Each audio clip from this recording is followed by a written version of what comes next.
Oh, there she goes.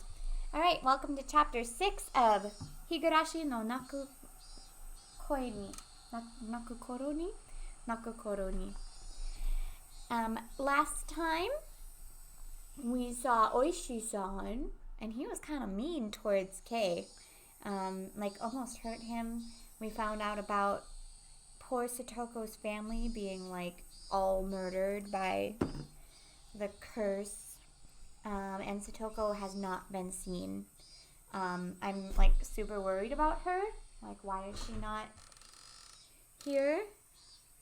It scares me. Not again. And she was killed in the last chapter. So, let's continue. Is Hojo-san staying home today too? Furude, do you know anything? The teacher's voice wasn't critical, but Rika hung her head, unable to answer. And I felt really bad for her. The teacher called Rika up and they had an exchange in hushed tones at the dais. At first, Rika said that Satoko's fever had grown worse, but everyone knew it was a lie.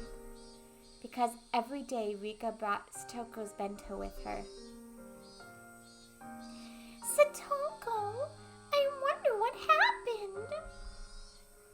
Don't ask me. I'm the one who wants to know most of all. It was already the third day since Satoko's first absence.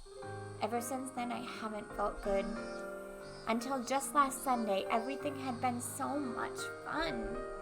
I had reached out to Satoko like a real older brother, and we spent that time quietly, but warm and comfortable. So why had it suddenly been flipped over? The more I thought about it, the more I thought the world had taken a turn for the worse since Oishi arrived. No, you thought it before that. Thinking on it now, maybe the strange apprehensions plaguing me the night before he arrived might have been a sign. Karudo Oishi. Shit, that's impossible. They can't decide Satoko will be the curse victim this year just because he showed up. Just what sort of slip-up had I committed to cause those fun times to end so suddenly? Yes, it was the day before Oishi appeared. Shion, Mina, and Reina had spoken of the curse surrounding Satoshi and his disappearance, and it was so sinister it gave me a bad premonition. Such a small thing was a slip-up that invited Oyashiro-sama's servant was absurd. I kept on groaning to myself that I would never accept it, ever. I obviously wasn't the only one suppressing my feelings. Mion and Reina were too. Everyone in the class was doing it. Rika knew something about Satoko's situation, but she wouldn't tell us. Rika still held a calm attitude like a cat basking in the sun, but she was being unbelievably stubborn at this whole thing. She didn't want to tell us, and that wouldn't change no matter how many times we asked her. Everyone understood that, so nobody questioned her. If Rika won't talk, then we just have to wait. And she might not be talking because it's something not worth saying. There was no persuasive power and reassurance given with an anxious face like that. Mion was being taciturn and just looked up at the sky with a somehow annoyed expression. I couldn't tell if she was unhappy that Rika wouldn't talk about it with her own friends, or if she was concerned over Satoko's well-being. I'm sure it's something completely different. And what about me? My anxiety was suffocating me day after day. If someone else were looking at me, then maybe I'd look annoyed like Mion did.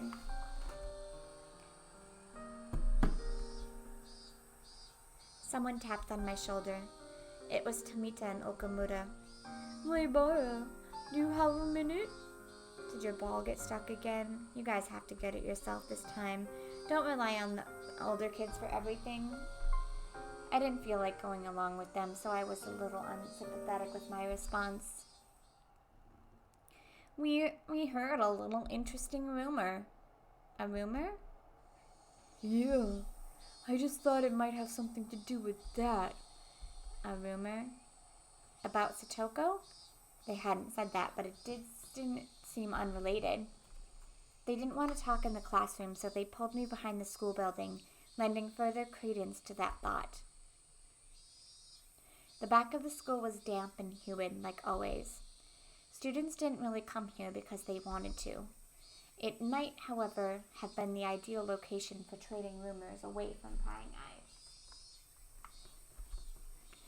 Tomita Okamura, these rumors, they're about why Satoko's absent, right? We don't know if it has something to do with it, though. Or maybe. What on earth happened to her? Is she sick? Or could she be, really sick? Or injured or something? No, actually, it's the opposite. I heard my grandma saying that she came to buy tofu at our shop yesterday. Oh, Tomita's family runs a tofu shop, added Okamura. She went shopping to buy some tofu? Oh, that's not. My voice sounds so stupefied, even I can tell. It was understandable. I was worried about what grave illness or injury had and when a person herself had been out and shopping for tofu? So how was she? Did she look okay? Was she wearing a mask like she was getting better? Or was she using crutches? Did she have bandages on her? No, there wasn't really any signs of sickness or injury on her, but I should have felt relieved that it wasn't an illness or injury. But my anxiety wasn't going away because Tomita and Okamura's expressions weren't looking any better. She apparently came to buy one piece of soft tofu, but my grandma said it was strange. Strange? Why? What's wrong with buying soft tofu? Irritated at how roundabout they were being, I had to desperately fight that irritation from creeping into my voice.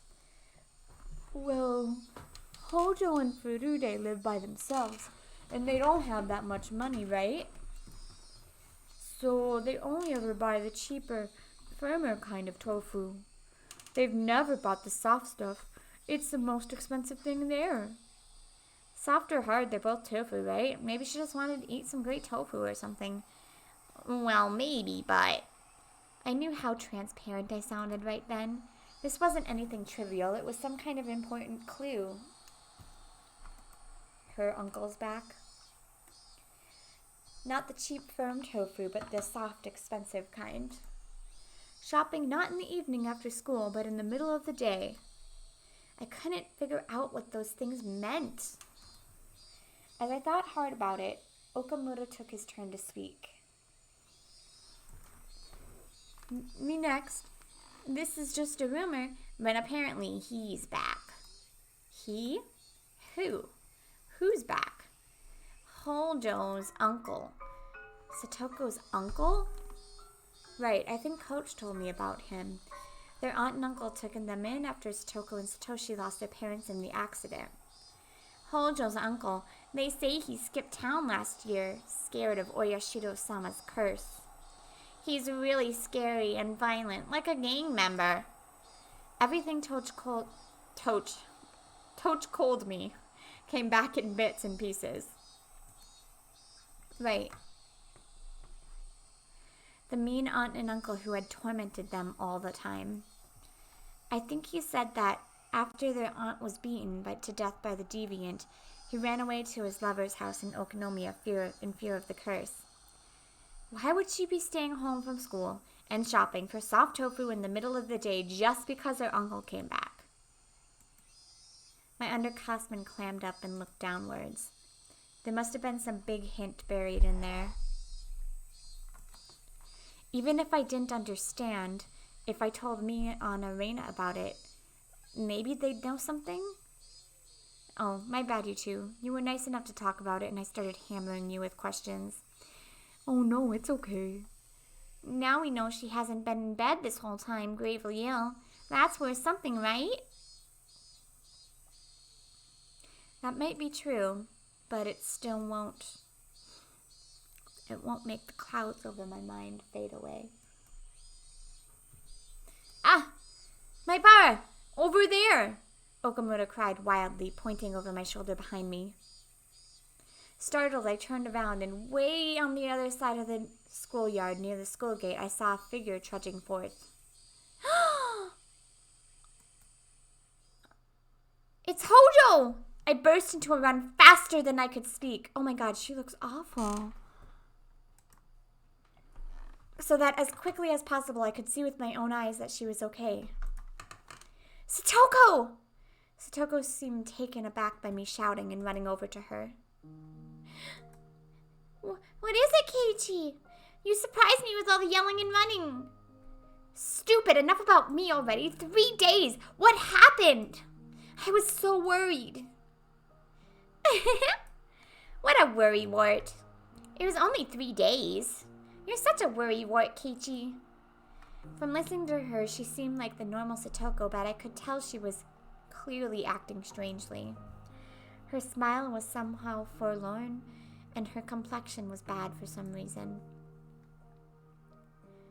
Hojo, were you alright? Were you sick or something? Tomita and Okamura both expressed their concerns. Just what happened anyway? 3 days. Do you know how worried I was?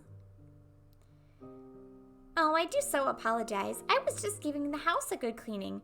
We haven't used it for a rather long time, so everything was covered in dust. Huh? Satoko, what are you talking about? Why would you have to stay home from school to clean the house? Satoko didn't answer me. Instead, she passed by me and headed for the entrance. Gosh, it's nearly about lunchtime, is it not? I am just starving. It was certainly lunch break. I couldn't force her to stop after she told me she wanted lunch since I was hungry. Well, whatever.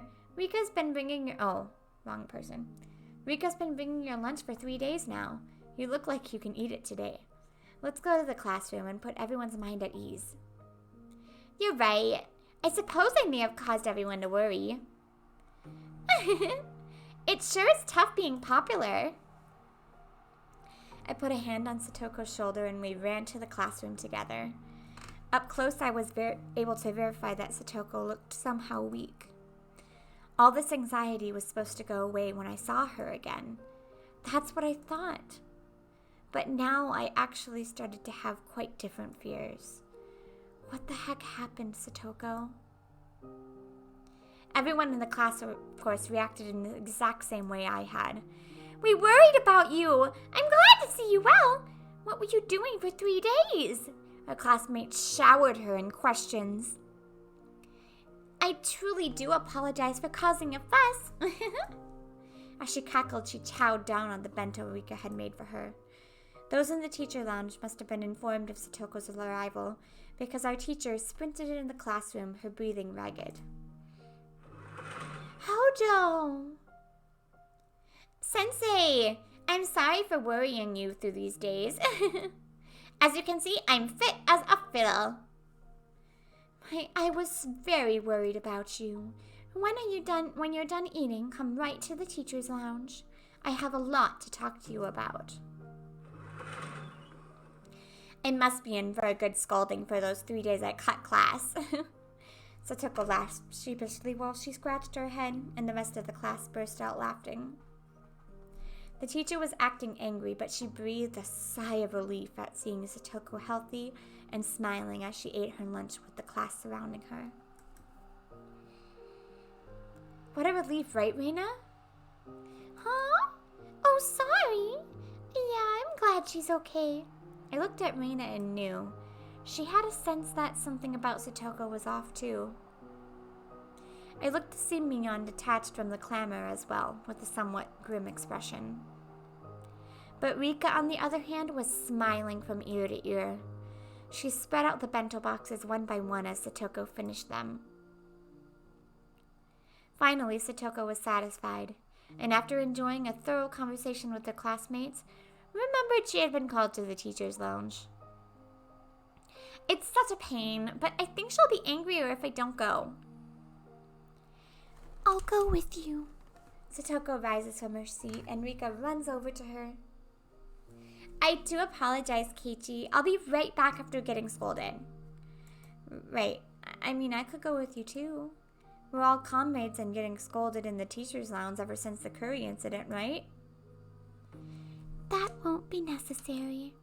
Keiichi should mind the place while we're away. Rika's words were gentle, but firm rejection was clear in her eyes. The two of them exited into the hallway, walking shoulder to shoulder. After seeing them off, the class breathed a collective sigh of relief, broke apart, and went back to their usual lunch break banter. We, however, couldn't go back to how we usually were. Not I, not Mion, and of course not Reina. They stared at the classroom exit Satoko and Rika had left through, their expressions a little distant and grim. We're all friends, isn't that right?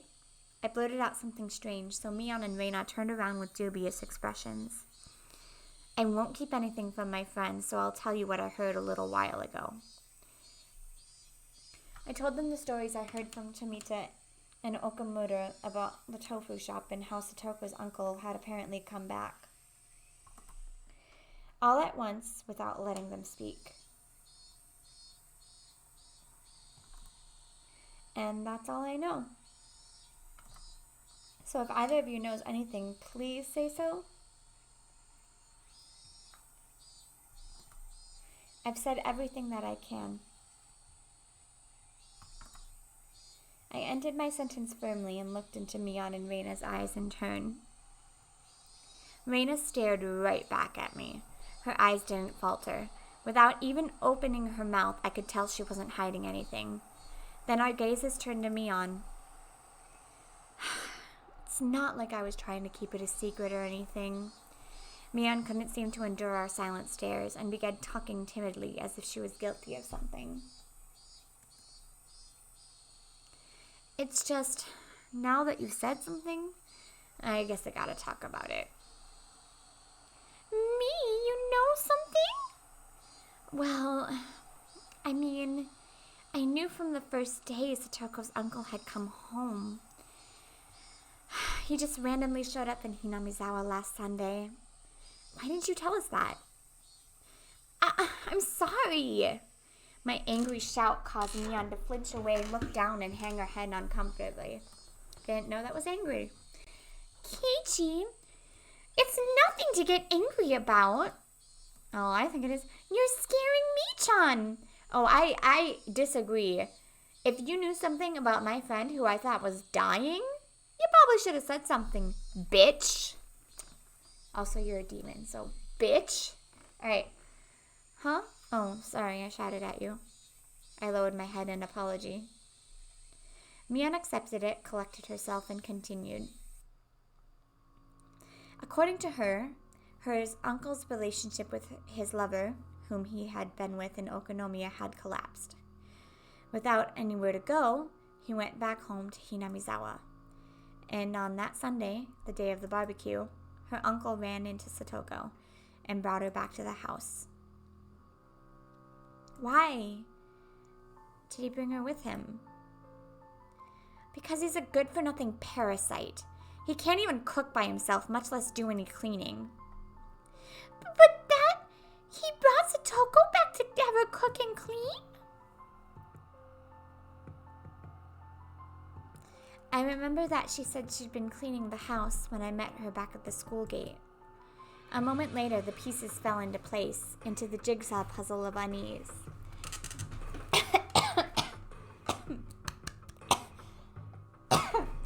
Not dying. I'm fine. And as for what the puzzle depicted when I saw it from afar, I could see the answer clearly.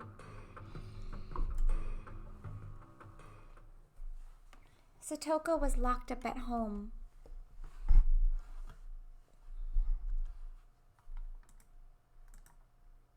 And tormented into doing the housework. Those are the rumors. If you knew that, why the fuck didn't you speak up? I nearly yelled that at Mion, but hastily stopped myself. Me? Is that true? I haven't seen it myself, so I don't know if it's true or not. Mion looked down again and stared at the floor. Just like last year? Like when they lived with the mean uncle and his wife? But this uncle is completely helpless when it comes to housework, right? If Satoko's that important, then there wouldn't be any reason to torment there, would it?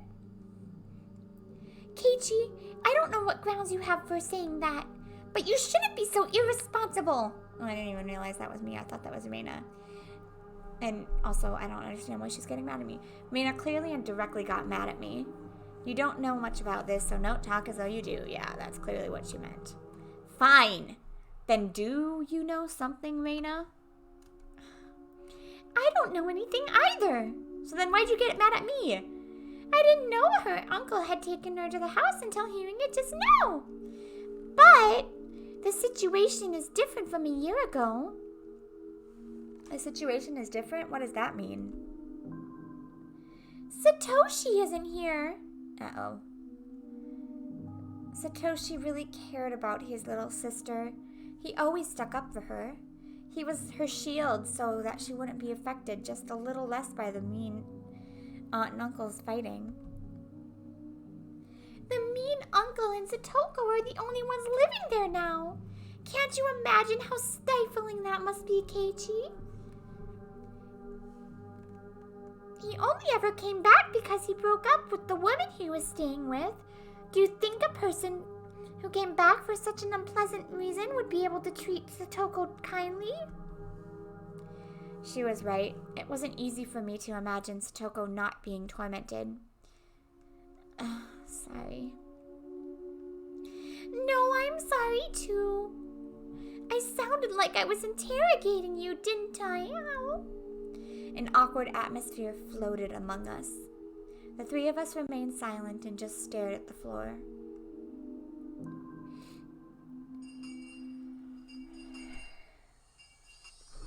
Finally, we heard the principal's bell ringing. The teacher came back with Satoko and Rika at her side. All right. We're starting afternoon class. Class president, please. Everybody stand up. Oh, I'm sorry. How rude of me. I couldn't read anything from Satoko's vaguely sheepish expression. But given the clouded look Rika was wearing behind her, it was tough to laugh off the disquieting story I heard from Mion.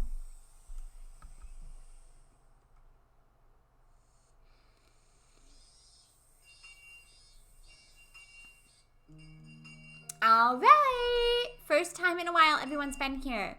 Let's all have a roaring good time with the whole club. Yeah, perfect. Indeed, in times like these, the best thing to do was obviously get rowdy and scheme against another one in a club activity. Just what I was waiting for. Hey, Satoko, let's play. There was that game you liked, wasn't there? What was it again? It doesn't matter which. Tell me. Mion laughed happily, took a bunch of games out of the club locker and lined them up on the desks. Let me guess, she has to go home.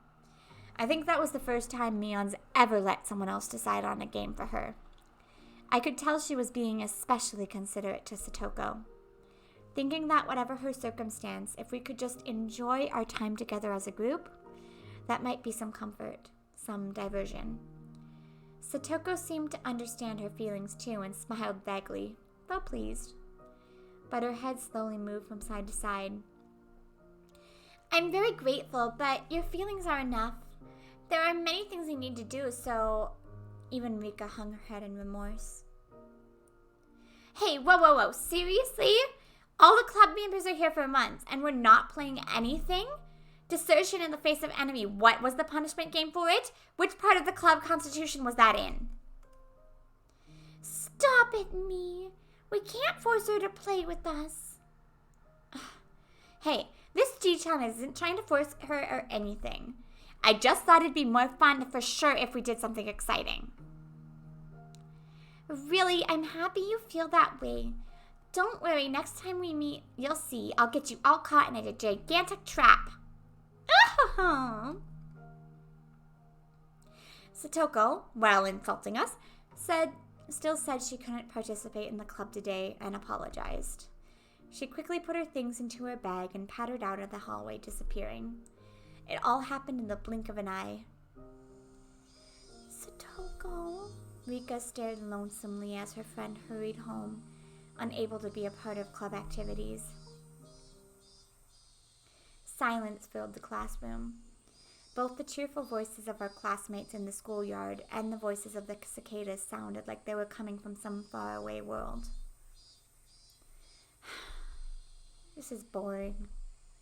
The silence was broken by Mion's bitterness as she began putting the games on the desk back into the locker.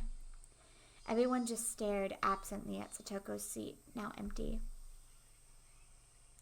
Rika, maybe you could tell us about it now? Reina made as gentle a smile as she possibly could and spoke softly to Rika. Even without hearing it from her, we pretty much knew the situation at this point. Satoko's uncle had broken up with his lover and come back to home to Hinamizawa, and he had taken Satoko back home and forced her to do all the housework. And that all had to be pretty rough on her. Thinking this was common knowledge to everyone, I skipped to the important part. Is it really bad? Maybe Mion and Reina wanted to ask the same question. Nobody spoke, we all just stared, waiting for Rika to reply. Rika didn't answer. We were hoping for her to say no, but her silence was a bad enough sign. Last year, was it? I don't know who's talking. I'm assuming that it's Reina because it was like this when both her uncle and wife were here, right? Yeah. At the time, they were mostly just being caught between their aunt and uncle fighting. One of the ways we helped out was with the club, by reducing her time at his home as much as we could, but he's making her do the chores now, so she can't stay at school either. Shit. Satoko's not a slave. Who do you think you are, ignoring your own inability to live properly and basically putting Satoko under house arrest? When you think about it, isn't this really strange? We'd need a lot of circumstantial evidence, but isn't this abuse? Can't we notify the police or something? You're right. If we have evidence she was being abused, I think we could tell the police. And can't we talk to the region's welfare people about this? Reina and I kept saying, police, police, as though it were nothing, but Mion's response sounded like she thought we were a little naive. It's easy for you to say that. Have you thought about the risks of actually getting proof? What do you mean, risks? I think it was 2 winters ago. We reported it to the Child Consultation Center. We told them that there was abuse happening and to do something right away. You did? What happened? A person came as soon as we called. She interviewed Satoko and Satoshi about what was going on, and then their uncle and his wife, too. I can understand asking Satoko and Satoshi, but wouldn't it be not so good to talk to the aunt and uncle? They said they'd base their judgment on what they heard from both sides. Great of them, wasn't it? So what did they decide to do? Wait and see. What? What do you mean, wait and see? The uncle really studied up on this stuff. By law, you can't call it abuse unless someone admits to assault or child neglect. They poked and prodded Satoko and Satoshi a lot, but it never left any real marks on them. They were pretty much eating 3 meals a day and had beds, and there weren't any recordings or something like that to prove they said or done anything to cause them psychological trauma. None of the villagers had ever actually seen them being violent either. No matter how mean you are, you wouldn't act so violent in front of other people. Nobody would. Then what happened? The welfare officer apparently went to visit on the same day each week for a while. The aunt and uncle knew they were being watched, though, and didn't torment them in any way that would stand out. Of course, that wasn't the end of it. You mean they ramped up how malicious they were being? Mian sighed and nodded. Their aunt was really damn stubborn. She's one of the most spiteful people I've ever known. Apparently, she was doing pretty disgusting things. Satoko was like a doll that did nothing but breathe by the end of it. So what? From that conclusion, that means they should have never contacted child welfare in the first place? Understand? Without proof of abuse so clear anyone could see it, there's nothing we can do. In fact, it might even make the situation worse. We messed up pretty bad. After hearing that, even public organizations, the one thing they thought was dependable, couldn't do anything. Everyone hung their heads. In other words, until we have clear evidence of abuse, we shouldn't notify anyone? Well, I mean, basically, yeah. I considered Satoko's current situation. She was brought back to her house. It was a little difficult to call that abuse. She was being tormented and forced to do the chores. How she was being tormented would be the key, but without concrete evidence, it would be difficult to prove. If she had some kind of external injury, that would work, but as far as we could tell from today, she had nothing like that. And being forced to do the chores, that was a bit weak too. There had to be better evidence that she was without a doubt being abused. I know. Her uncle had ignored Satoko's existence for a whole year and went to live with his lover in town. Didn't that fall into one of the definitions of abuse that Mion had mentioned? Child neglect? Yeah, it's the perfect case of child neglect. What about that, Mi-chan? If her uncle weren't here now, it could be recognized as child neglect. But he's living with her at the moment, isn't he? But he was gone for a fucking year.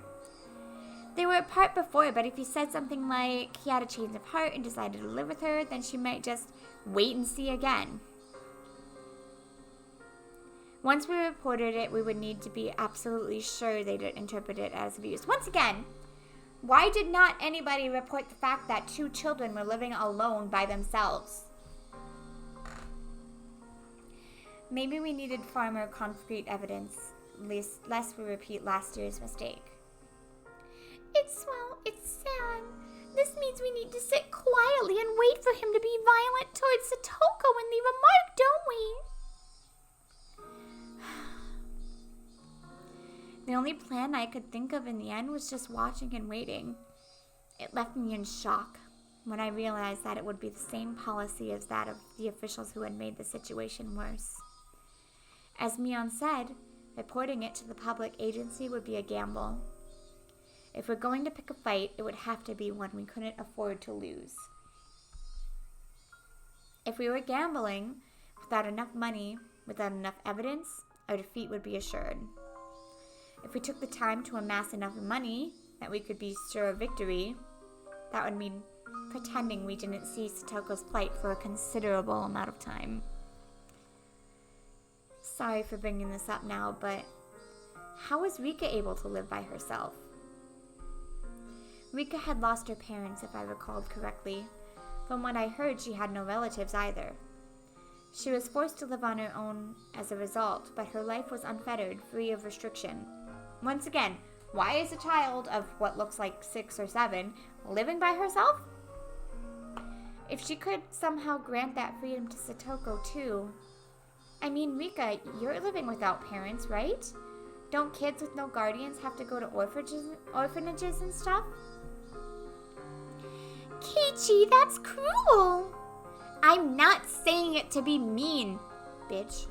I only asked because I thought maybe there would be a hint to saving Satoko. Rika, sorry if I offended you. Rika shook her head, not particularly disturbed. Well, you see, it's because I'm considered the mayor's daughter. Let me explain. The mayor, old man Kimiyoshi, is Rika's guardian. He got official permission from the governor of the prefecture. Huh? So you're adopted? No, not adopted. You can be someone's guardian without being in the same family. Oh, I get it. Rika lives by herself, but by law, she's considered to live with the mayor, right? Yeah, basically. That's how Rika avoids being sent to an orphanage. Actually, it would be Child and Family Services, not an orphanage. Whatever. Meep. I don't understand the hard things, but anyway, she's right. Interesting you should say that, Mion. You can be someone's guardian even if they're in another family. Then shouldn't we have the mayor or someone else become Satoko's guardian, if only on paper? Then she'd be in the same position as Rika. And she could go back to her old life. Too bad it won't work. I mean, her uncle is supposedly her guardian. Wait a minute. You lost me there. What's a guardian exactly, anyway? In legal terms, a guardian and a parent weren't necessarily synonyms. So whoever was actually looking after her at home would have to be considered her guardian. Then her uncle isn't her guardian. He left Satoko for herself for so long. But if he insists he's her guardian, then that's it. It's been a few days. Yeah, okay. This is so stupid. He was gone for a fucking year. How can he lie that away? Her uncle's been paying for her meals since then, right? Oh, is that true? Oh, no. That just since. He is sort of looking after her, so he'd probably insist. And even though he abandoned her for a year, he'd already looked after her for a whole year before that. What? So abandoning somebody for... This logic makes no sense at all whatsoever. Like, you're literally just writing yourself out of something that you wrote into.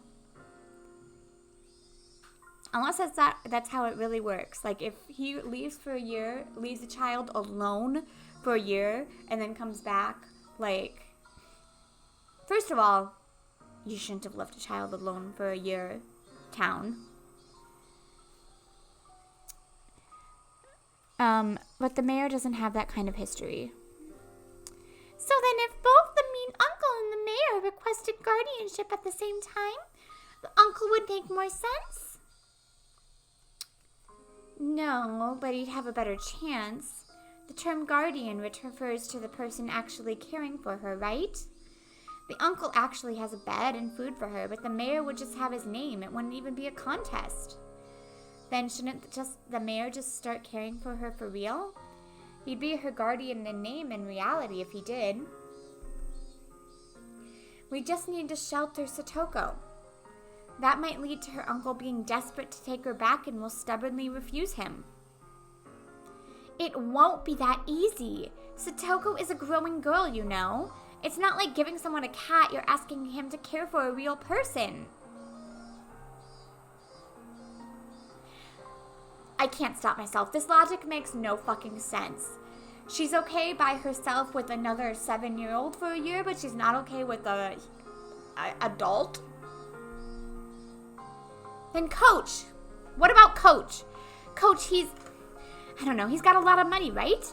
He even said it himself. Even if he's not her real father, Coach could become her guardian. Coach would. He would be great at taking care of her. Stop it. Stop thinking of Satoko like a pet.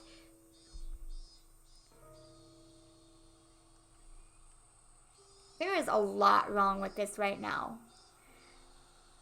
All you're doing is talking about pushing her onto someone else. You need to think more seriously about how much responsibility it is to care for another human being. I'm sorry, I can't stop myself. And you need to think about the fact that she's being abused at home by a human, by a person. So how is Keiichi treating her like a pet? He's the only one that seems to give a shit about her, bitch. Take that. Did you ask him? Did you get an actual promise that he'd take Satoko under his care? No. But Coach would definitely say yes. Fine. Even considering the 0 probability of Coach saying it was okay, then what? It still wouldn't work. He couldn't become a guardian all by himself. The uncle's a guardian all by himself. Didn't he say it himself? He was alone, so he couldn't do it. Well, then how can the uncle be a guardian? This doesn't make any logical sense whatsoever. Why is being single such a disadvantage in this society? The uncle is fucking single!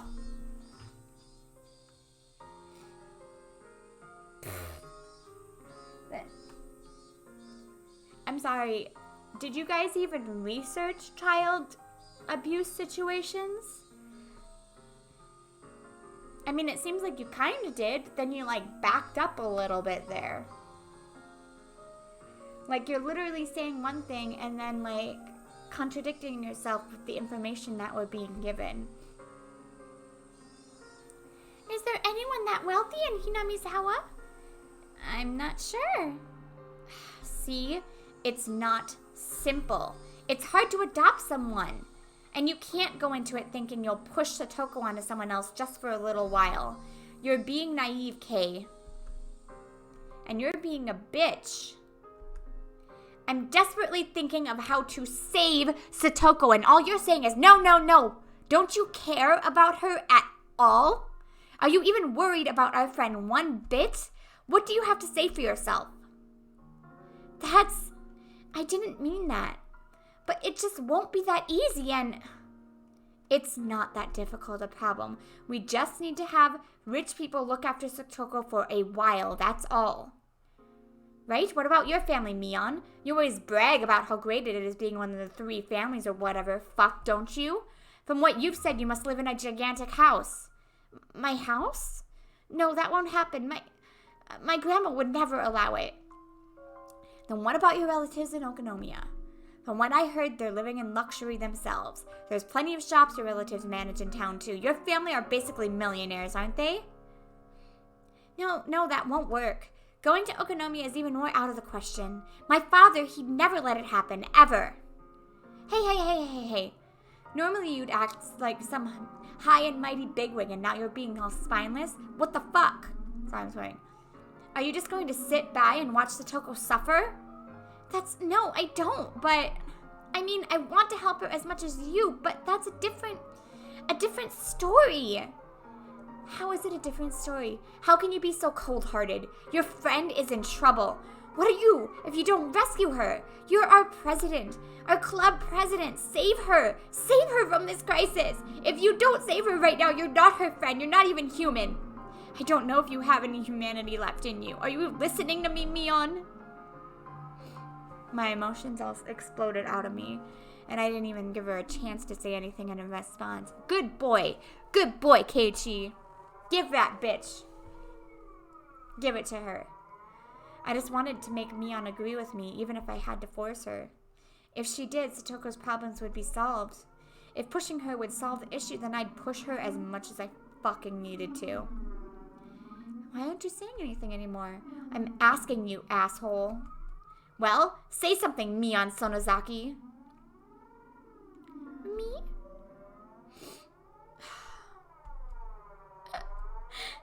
Mion looked down with a grin face, began sobbing. Her hands were clenched in trembling fists, and she rubbed her eyes to wipe away the tears. It was, but she deserved it. She was acting all high and mighty like a bitch. Was what I said actually that mean? This isn't the time to cry. We're getting in the gambling room now. We have to do something to save Satoko. And as I thought that, Reina spoke, her voice cold and incredibly calm. Keiichi, if Mi's family won't work, then what if we look at another wealthy family? I know someone in Hinamizawa who lives in a nice big house. Who's that? Oh, come on! You've got a splendid family and you're living it out of things? My family? My family is... Your friends, right? Save her, Keiichi. Mi is cold-hearted after all. Since you're so considerate towards friends, you should lead by example. Just the 3 of you are living in that huge house, right? Then you've probably got plenty of spare rooms. You should just give a few of the empty ones to Satoko, and then her worries would be over. What's this? We're done already? That was pretty quick. Okay, great. Congratulations on solving the problem. Then are we done for today? I'm going home. Hooray! Maybe I'll go treasure hunting. I haven't done that in a while. I was so worried about Satoko Town until now that I didn't feel like going to play at all. I wonder what I'll find today. Say something, will you? Why am I the only one talking? Say something, you bastard! Are you listening, Keiichi? Even the cicadas seemed to cower in fear. Reina, her shoulders bobbing up and down, and me, who had forgotten to breathe. Mion, whose face had gone completely pale, and Rika, who was keeping silent as if nothing had happened. The atmosphere in the classroom grew tight and stiff, and it petrified us where we stood. Rattle. The sound of the chair as Reina sat back down after having stood up finally allowed everyone present to take a breath.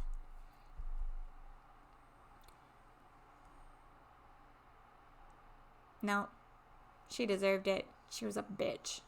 She was talking about Satoko like just let her get hurt. She deserved it. Not even gonna read that sentence. Reina's scary. After a few moments, Rika cut into the frozen air. Yeah, I'm sorry, Rika. I'm sorry to you too. I don't have to apologize to you, do I, Keiichi? No, I'm not reading that sentence. I refuse under principle.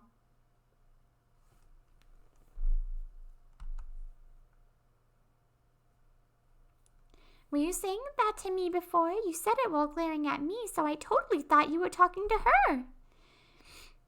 Reina had such strength that you wouldn't have imagined it normally. All I did was spout terrible things as a wave of violent fury passed over me. I couldn't contend with her. Mion, I'm not sorry. You're a bitch. Come to think of it, I didn't understand what got... Are you kidding me? You don't understand what got you that riled up? Really? I thought of myself as Satoko's Nini, so I only had good intentions, that I'd think about it a little harder than everyone else, and yet... It's okay. You were worrying with everything you had, but all I was saying was that nothing would work, so I'm sorry. I did something wrong. Not saying to. Mion rubbed away the tears at the corners of her eyes with her fists and apologized as well. We bowed our heads to each other and looked down without glancing at the other. I mean, what do you expect from a psychopath who murders people? It probably doesn't have very much sympathy for others. That is saying that this is the same, which I'm guessing it is the same Mion, because the body in the beginning was the exact way that Keiichi almost died in the last one. So I'm assuming that it is. And those things are still happening. Someone, I don't know who, heaved a sigh. Satoko being tormented had been known about since last year. How had the tragedy back then saved Satoko?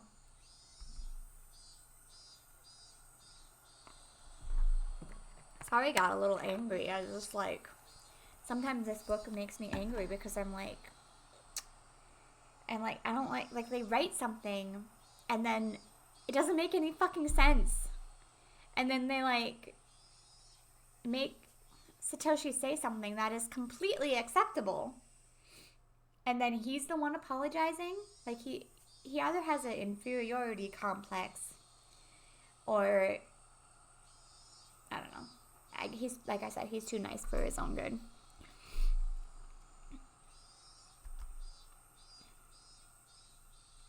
Like, a child is being abused, and you're saying you basically want to sit back and wait until they get hit? That's not cool. In the end, nobody could do anything. All they could do was bear it patiently and wait for those agonizing days to end. That's right.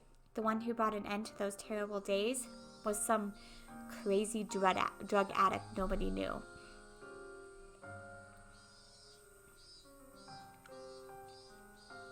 And the night of the Watanagashi last year, their mean aunt had been beaten to death. But it hadn't been done to save Satoko or Satoshi. Right. It really was just a coincidence. Satoko's friends who needed to do something for her most of all could do nothing. The incident may have been a tragic one, but from Satoko's viewpoint, it was nothing less than a miracle. A miracle.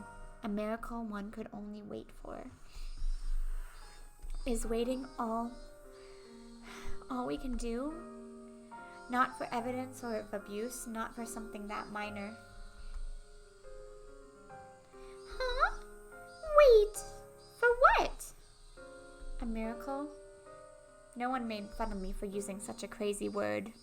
We couldn't come up with any solutions, so it was the only thing we could do. We're powerless. The one word Mion dropped was the finishing blow. It was hot.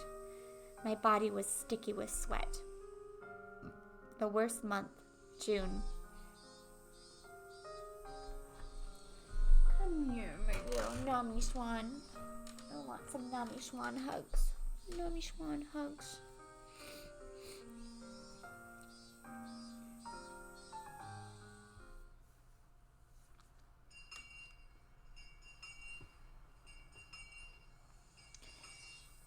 I need to blow my nose. Fields ended.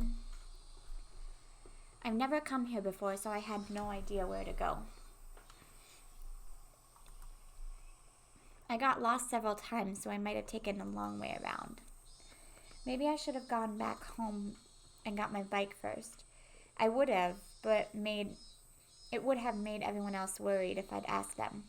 So I asked one of our other classmates where Satoko's actual house was. Good man, good man. Good man. The house was originally her family's, apparently, not their uncle and his wife. Their house had been bigger, so they had taken it for themselves. Ah, right here. Several houses all in a line. Over there? I was visiting Satoko's house, but didn't particularly intend to meet her there. I didn't mean to spy on the enemy, her mean uncle either. Maybe I just wanted to be a little closer to her, as her Nini. Pretty words, but I didn't know if they were true. If what Tomita and the others told me was right, it'd be this house? That's an ugly house. When I recognized it, my feet grew heavy. What did I come here for? My motive for coming here was absurd. When Mian had said at the end we were powerless, it made me so frustrated. I just wanted to do something, anything, other than waste the days away praying for a miracle. That's what made me come here. But that was all. Even if I were to witness her uncle actually tormenting Satoko, what could I do? Would I act like a comic book hero, punch the guy in the face and take Satoko away with me? And then live together somewhere far away? That was ridiculous. I'm powerless. The cicadas' voices raised in chorus sounded like they were scoffing at me, as though they were saying that if I couldn't do anything and wouldn't do anything, I should go back. I heard a car approaching, so I got out of its way. But the car stopped right behind me, its horn honking shortly once. Annoyed, hadn't I got out of the way? I looked behind me, and a familiar face was looking at me from the driver's seat window. Coach! Hello, my Bara. How unexpected to meet you all the way out here.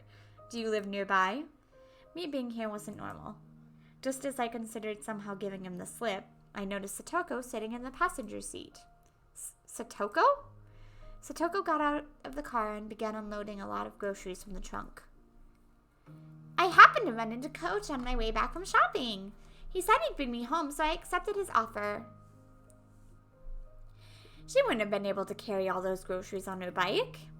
As Coach spoke, he pulled Satoko's bike from out of the back seat where they'd put it. The grocery bags were big, and there were 4 of them. They all seemed to be packed full and very heavy. Those bags. 7 smart? Hey, isn't that a little far to go by bicycle? I looked at the bags and saw that they were filled to the brim with sake bottles, snacks you'd eat with sake, and boxes of cigarettes. Their weight was one thing, but their contents were nothing less than luxury items. Okay, seriously? A 7-year-old cannot buy sake and cigarettes. I made it thanks to Coach. He helped me out a lot. It was a little difficult going up those hills. Satoko gave Coach a smile filled with gratitude, but it was incredibly awkward and even heartrending.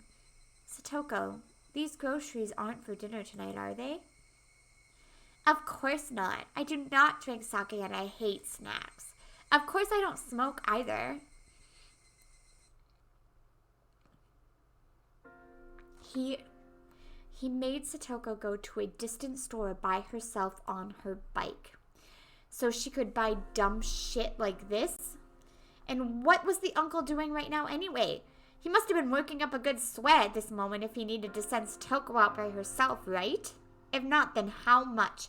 How much had Satoko suffered for no reason? I hadn't intended to voice my feelings, but they may have made it to my face. Coach might have noticed because he clapped me on the shoulder. Just then, one of the house windows clattered open and the face of a vulgar man, the very sight of which made me immediately avert my eyes, emerged from within. There were no self-introductions necessary. My gut told me that this was the uncle in question. The first thing out of his mouth should have been words of gratitude for Satoko. Satoko, you left the heat for the sake on when you left, you half-wit. I'm sorry, but you told me to go right away. You idiot. All that brewing I did for nothing. Idiot! I'm sorry.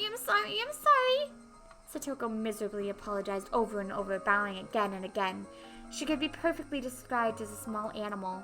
I had no idea what was happening.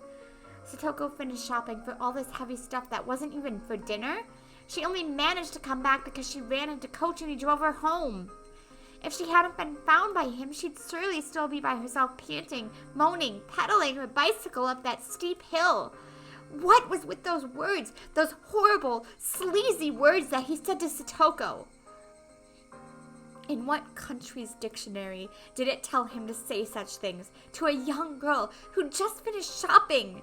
My anger, of course, wouldn't reach him.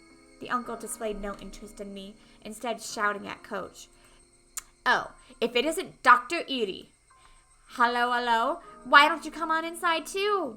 We're in the last round, so you could get in right away. 100 yen per 1,000 points and anything goes. No, I'll pass, thank you. I just ran into Satoko and gave her a lift. I'll be leaving. Aw, come play around. You've got a lot of money, yeah? Da-da-da. I didn't even understand what her uncle and Coach were talking about, probably mahjong. But I knew one thing for sure. None of what he had just said had been a thank to Satoko in any way. Satoko, could you bring us the damn snacks? And start getting those beers chilled too. Go get us some cold ones from the fridge. Tachan, you're being harsh on her. She looks so sad. You should take better care of her. This is how I gotta treat her. She's been like this since she was with my bro. Spoil her and she ain't gonna listen to a damn thing you say. Shit. Whatever. Zero draw, Tachan.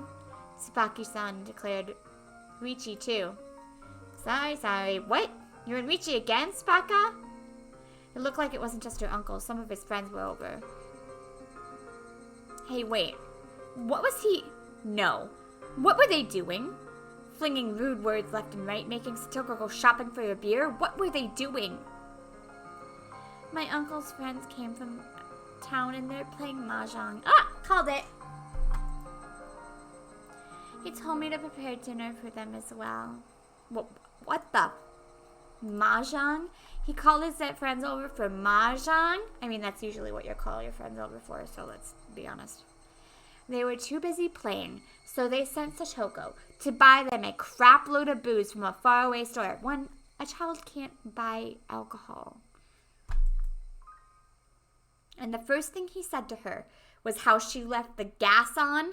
What the hell? What the hell? What does that guy think he's doing? Who could get lost in some dumb game of mahjong and send Satoko to buy all this stuff? Reminds me of Mori from Conan. Even though Coach was listening, he pretended he wasn't. There was a line of heavy-looking shopping bags lined up on the ground next to the trunk. Maibara, you help too, please.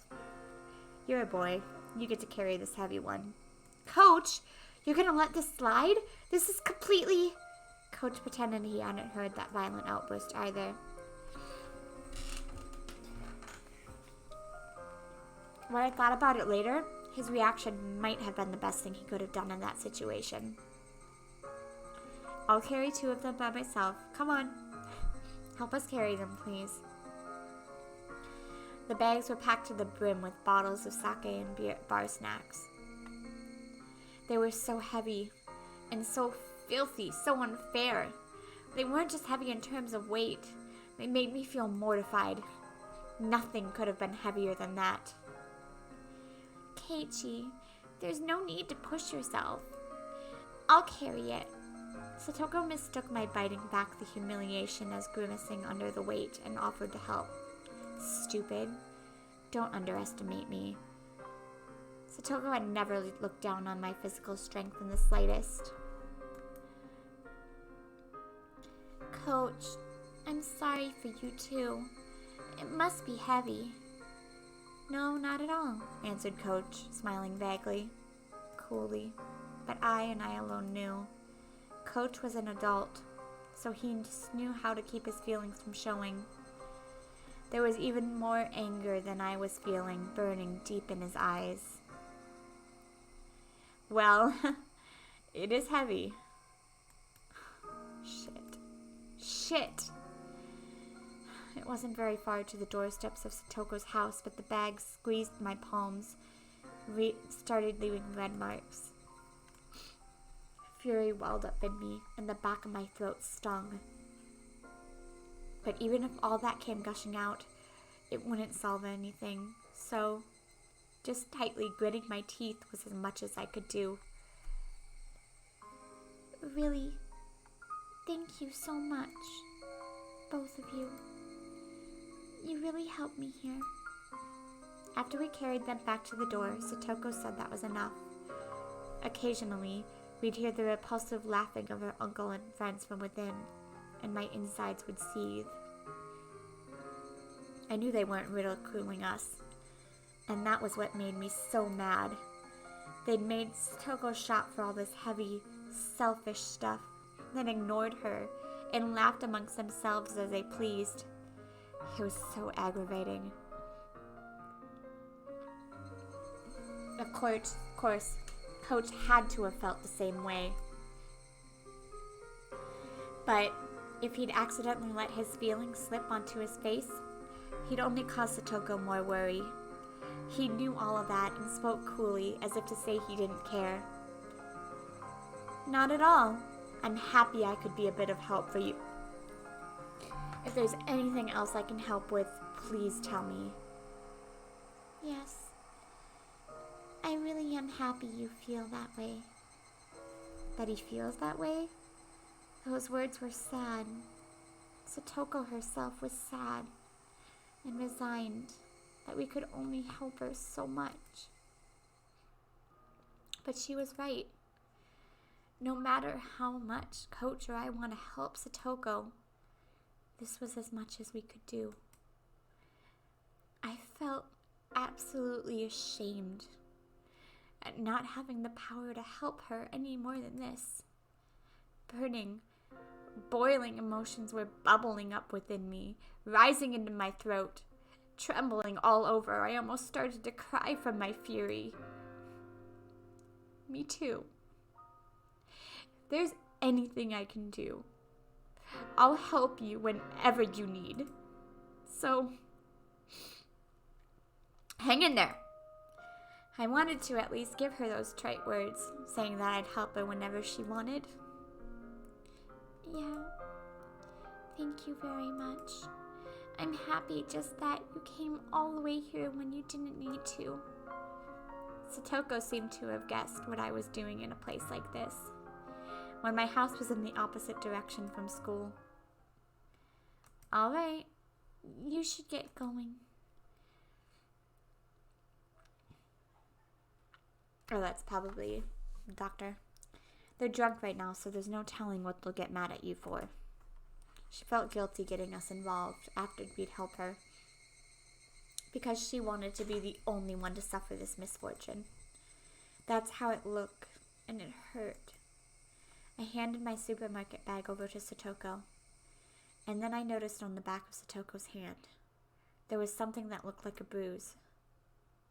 Hey, Satoko, What the heck is that, booze?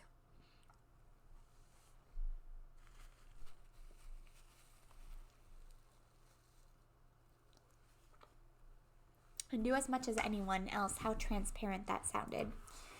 I didn't need to hear it from Satoko to know how that bruise came to be. I just slipped down the stairs and hit it a little. Please pay it no mind. You're lying.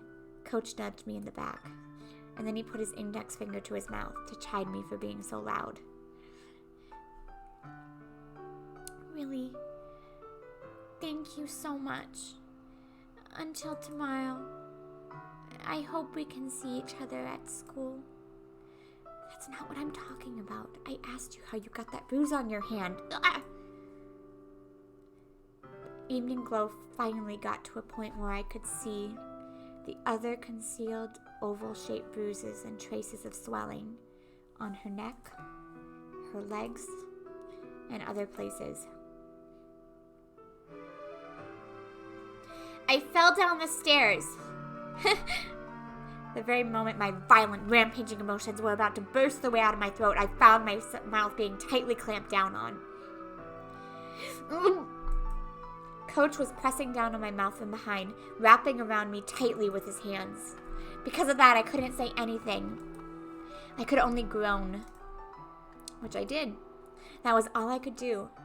I needed to expel all that magma sitting deep within me, because otherwise I'd surely explode into a million pieces that very moment.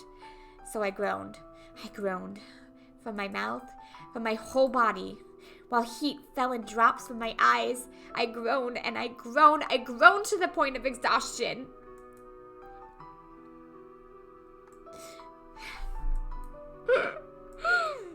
I wrung absolutely everything out of myself. Even having lost my voice, I was still wringing it out. I understand how you feel. I really do, my Bara. Please, just endure it for now. Please, I'm asking you, my Bara. Endure it for now? And then what? What would happen to her, to Satoko? Her body and her mind were wounded, and she was being made to suffer like this. Can you not even let me howl in vain? Isn't that it, Coach? Are we this powerless?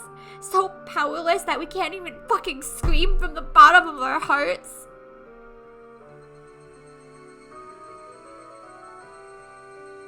The voices of the Higurashi made me calm down. I didn't know how long it had been. Satoko abruptly gave a slight bow. Arigatou gozaimasu, Keiichi. Satoko. You look a lot like my real Nini just now. My real Nini may not be here anymore, but I have another Nini named Kei. Yeah, you got it. I'm your Nini, and when you're in pain, I'll help you no matter what. Your Nini will rescue you for sure. Satoshi Hojo, you fucking idiot. He's dead, don't call him an idiot. It's not nice. Or he's on a Pokemon journey. If not now, then when? Satoko, she's never been in more pain in her life. If her Nini doesn't save her now, then when will he? Why did you run away? Why did you abandon her? Not his choice, he got killed. Why did you leave Satoko behind? You don't have any right to call yourself Satoko's Nini. I think it's a good thing he left her behind, otherwise they'd both be dead. I won't run away. Huh? I definitely won't run away. I won't run away and abandon you like Satoshi did. No way. I will not abandon you. Tears trickled down from Satoko's eyes, and then she narrowed her eyes into a smile. Goodbye, Nini. Satoko took her right hand and awkwardly waved to me. I'll be all right. My Nini now helped me so much, so I'll be okay. I'll do my best until tomorrow. I'll be okay. So, for today, this is goodbye. There was no way that I could say bye, see you tomorrow. And then from the inside of a house came a throaty, disgusting voice. Satoko! Could you bring us the snacks already? Okay, Nini. Get going already. I'll be fine now. Hurry. Let's go, my Bara. Staying any longer than this would be a bother to Satoko. Coach, Nini's house is a little far away. I'm sorry to ask, but could you take him home? Yeah, I'll do that. Coach grabbed me by the collar, and with strength I couldn't have imagined him having, started dragging me away. And I, unable to oppose him, started getting farther away from Satoko. She waved her hand to us, expression still dark, and disappeared. Through the back door, Coach got into the car first, then turned around on the narrow path and brought the passenger side door around for me. I know how you feel. So well it hurts. No, I think I understand it even more than you. But right now, just for now, please endure it. She understood exactly how you feel, so please endure it. If you don't, I know already. I'm sorry. Thank you for before. I meekly got into the passenger's seat. The car accelerated quickly, and Satoko's house grew further and further away in the rearview mirror. We made a wide turn, and I couldn't see her house anymore. Is your house that far away? It's in the other direction from school, isn't it? I didn't bother to reply. I would have been hard-pressed to give him an answer as to why I was at Satoko's house. Coach didn't say anything more either. For a while, the two of us were silent, the only sounds from the gravel spraying over the road as we drove.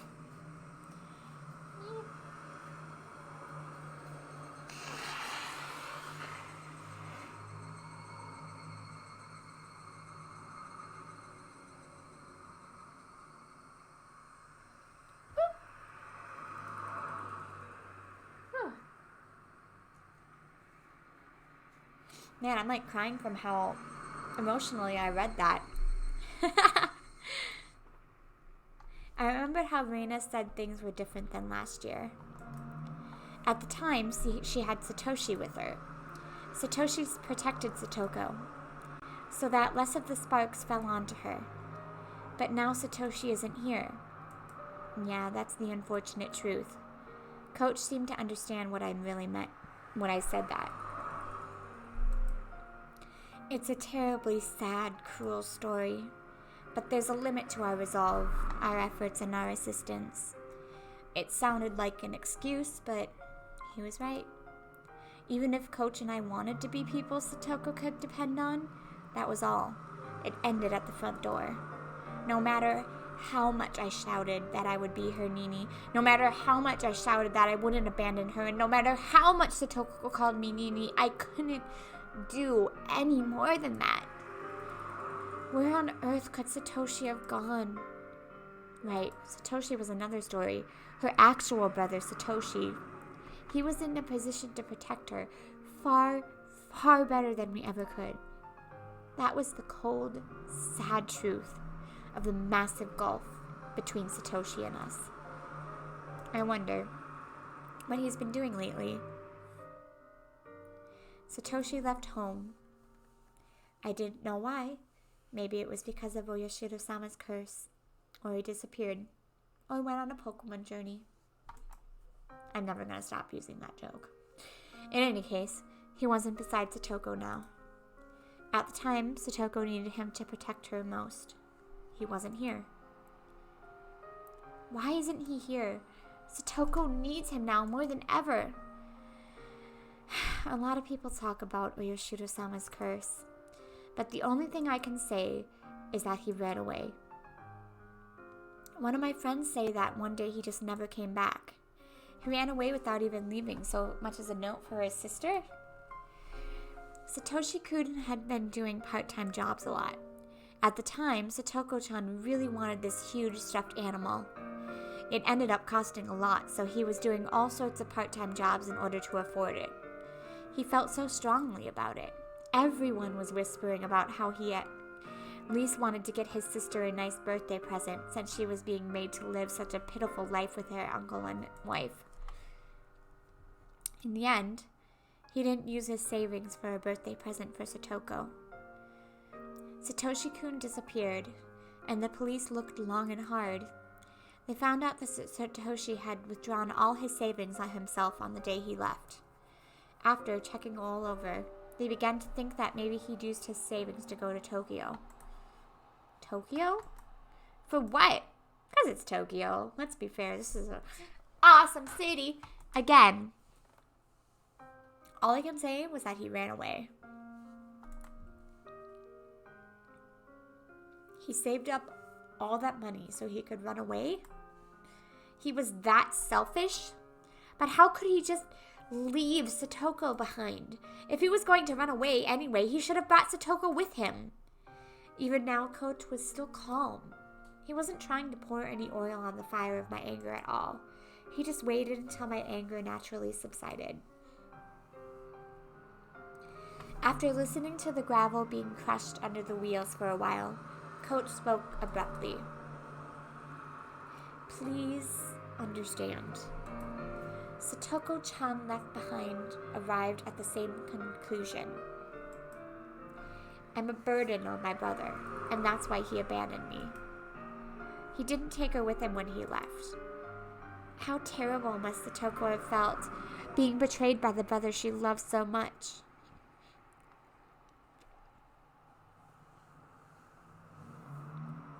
But Satoko was a very strong person. Of course, she had the support of her close friends, but that was how she regained her smile.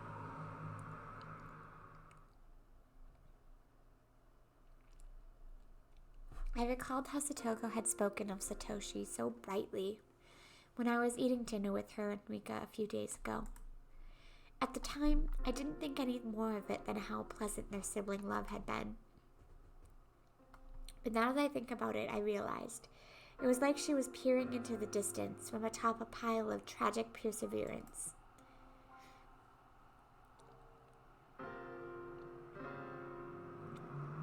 She said Satoshi will come back for sure. And that when he did, she wanted him to see how she was no longer a burden. Satoko isn't a burden. She's way better at day-to-day living than me, and she can pretty much do anything. I mean, she might fall behind Reina or Rika in certain aspects, but she's way more an adult than most people. That's the result of her working so hard, since she didn't know when Satoshi would come home. Her efforts are so painful. While she lived with Rika, while Rika taught her how to handle everything flawlessly, all so that she could welcome back Satoshi at any time, so that she could show him she wasn't ashamed. So when is Satoshi gonna come back? I asked, but knew he wouldn't be able to answer. In any case, Satoshi ran away. He left Satoko and ran away from Hinamizawa. Someone said that when you leave Hinamizawa and run away, Oyashiro-sama's curse gets you, right? I knew that was a thing. Then that made sense. Satoshi running away and his disappearance, that would obviously mean people thought it was a curse, right? And they could smile, as though it were his own fault, as though he got what he deserved. Hey, Oyashiro-sama? Whoever you are. Satoshi didn't vanish because he ran away. You demoned him away with your curse, didn't you? If that's not what happened, then I could not forgive him. When did Satoshi run away? The night of the Watanagashi festival last year, when their aunt was killed by that deviant. It was a few days after that, on Satoko-chan's birthday. On Satoko's birthday? Oh, Jesus, that scared me. I thought they I got in a car crash. I slammed my hands on the dashboard in front of me with all my might.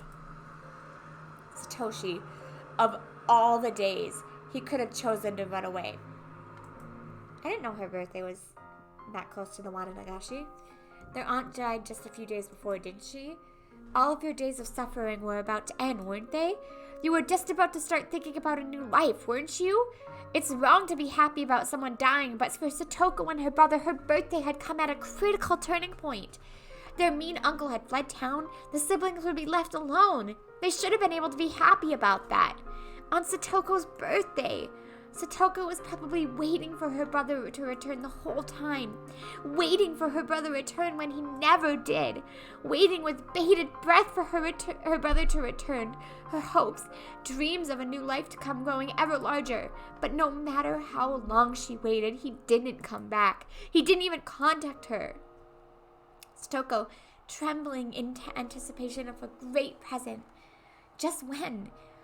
When would she have to face the cold, terrible truth? Satoshi, you fucking idiot. It's hard for me to be mad at Satoshi because I know what happened.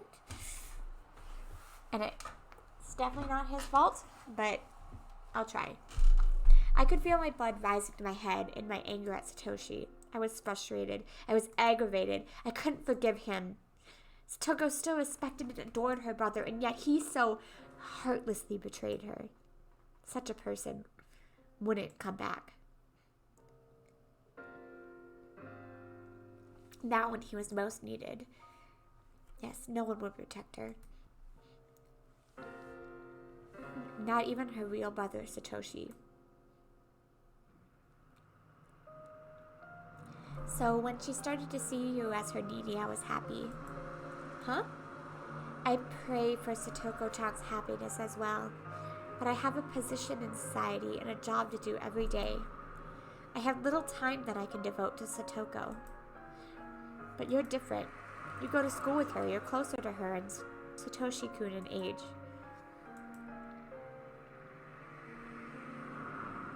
I know you think you can only do so much, but you're in a position where you can give Satoko a hand much better than I can, so I want you to help her enough for the both of us. That's what I wish for. But Coach, you could... Of course, with my job skills, there are plenty of things only I can help her with, but in the same way, there are things only you can do for her. What I want to say is we both should perform in every way we can. Was that a little too complicated? Coach added that, but I shook my head in response. When I heard him say he had job skills, it reminded me that he was an adult, in a different position from all of us. Maybe I should ask him about it. Hey, Coach, do you know a lot about laws? No, I know even less than the average person. Why? I thought back to when I argued with Mion and the others about Satoko. Our children's argument had only left us with the conclusion that we had to wait and see, but what would an adult think? What was it, the child welfare law? As an emergency measure to secure the safety of a juvenile, they can force him or her to separate from the parents. They can do that? So then we could rescue Satoko from her uncle right away. Satoko might not want that. Unless the person being abused wants shelter. Anyways, it doesn't go that far. Satoko doesn't want it. Why? Coach didn't answer me. I didn't know why he didn't. It was clear as day that Satoko was being violent and treating her like a slave. So then why? I clamped down on my frenzied emotion and waited intently for Coach to answer. But he never did. It wasn't like he was pretending he hadn't heard me. If I had to say, it was more like he wanted to explain but couldn't put it in the right words. Satoko probably thinks of this abuse as a trial. A trial? This isn't some weird religion we're talking about. You might know this, but Satoshi always looked out for Satoko. She always relied on him, almost as though she was utterly dependent on him. I had known for a while that Satoshi had always protected Satoko from their aunt and uncle, but that was his duty as an older brother, not something to worry about. I think that may have traumatized her. Maybe she figured that depending so heavily on her brother had made him hate her. And for Satoko, the current situation was a retelling of a story of over a little year ago. But this time, Satoshi wasn't here.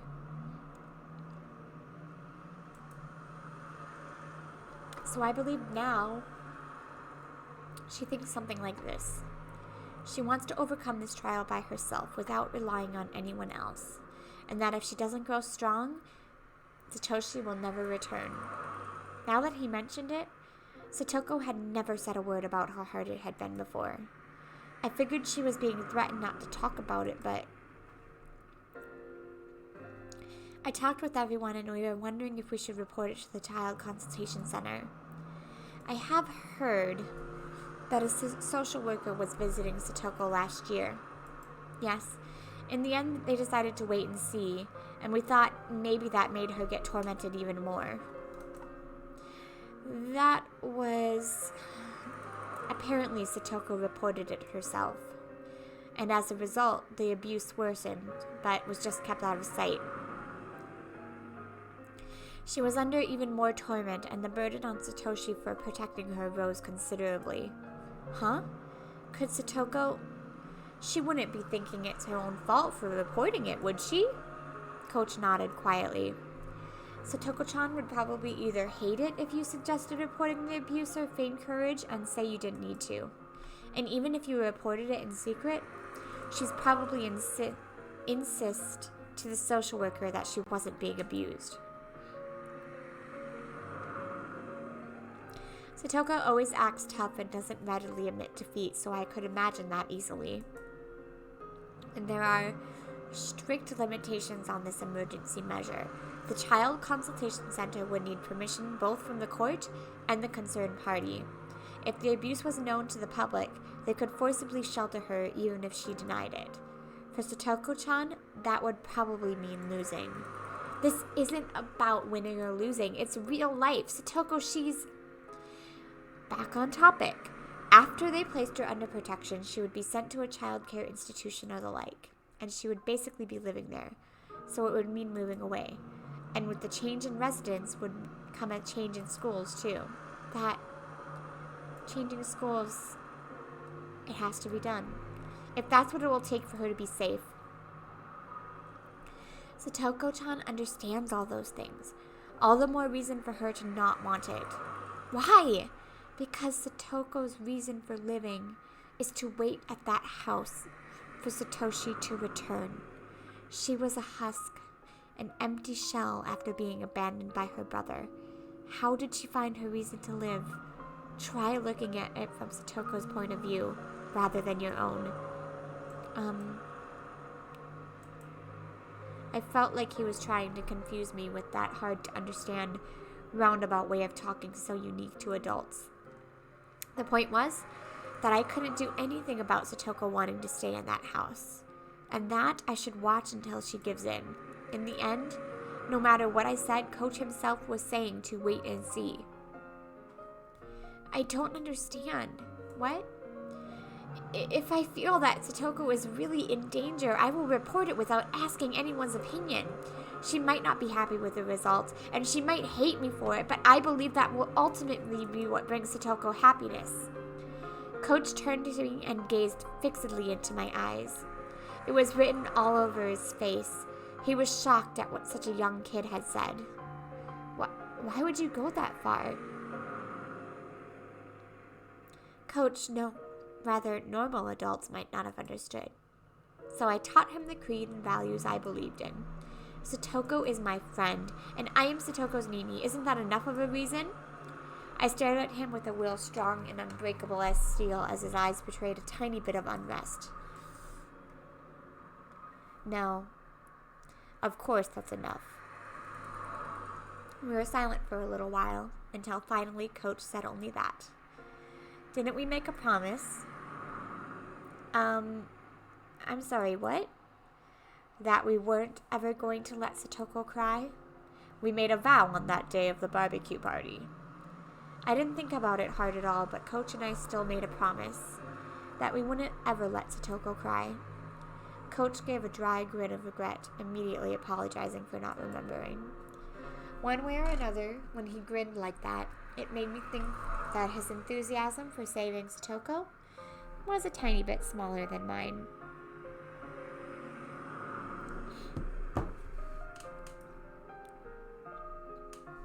He lightly hit the brakes, making a skidding noise, and leaned forward. Could that be your house there? Oh, right. Maibara-san would live at the Maibara residence, wouldn't he? Before I knew it, we were almost to my house.